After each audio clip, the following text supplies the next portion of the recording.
What do our bodies and brains do when we don't have enough oxytocin and we feel uncomfortable? Right, we have this sense of loneliness, and we know that loneliness is it degrades our quality of life, but also degrades our health. And so, again, one of the factors that drives long-term life satisfaction and happiness is our ability to gain benefits from social interactions. So when we don't have the oxytocin release, we have, instead of adaptation, we have de-adaptation, right? We begin to focus more on ourselves. We lose the ability or the ease of social connection. And so it's difficult. I mentioned to you I was in Europe for 5 weeks living in Denmark by myself, working with people, but by myself. And man, when I saw other humans, I started chatting with them even as an introvert. And so, we have this real need for connection.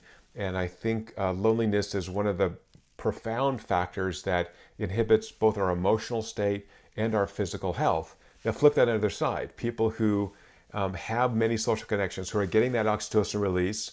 Oxytocin reduces the stress response, right? Improves our immune system.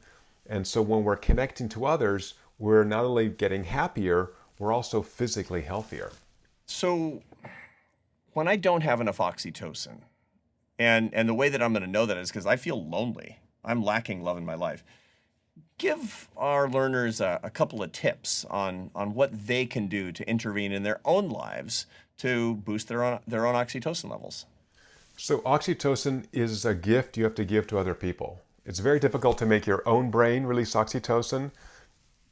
The exceptions might be movies, where you can watch a movie by yourself and have a social experience, but it's not as valuable as an in-person experience. So one is to reach out and help others. So if you're feeling lonely, go and volunteer. Go and do something of service to other people. Almost always the people you help will give you a smile, give you a thank you. That will release oxytocin in you. So it's this reciprocal relationship. Volunteer to deliver Meals on Wheels, right? Whatever those things are. So that's the first, connect to other people. The second is just go out in public, go where the humans are. Go to a coffee shop, go to a bar, strike up a conversation. Doesn't need to be, have an agenda. I don't need to try to, build a relationship with this person. Just say hi, just interact. And then the third wonderful hack is animals. So, our research on dogs and cats. So dogs are just built by humans to be the oxytocin producers. And so if you're feeling that you are too socially isolated, we saw a lot of this during the COVID lockdowns, then getting a dog is a great way to get that oxytocin release. And then secondly, walking a dog. So people who have dogs are judged as very trustworthy. Now, if you have a healthy dog, you're taking care of that animal. You can't be too bad of a person. By the way, psychopaths never have dogs. They don't care about other things. And so dogs are something you don't see with psychopaths. So if you walk a dog, for some reason, you walk that dog and people will just walk up to you and say, oh, what kind of dog is this? And, so I'm 6'4", 200 pounds. I'm a big guy. I have, single women walking up to me all the time on the street, want to chat about my dog, pet my dog.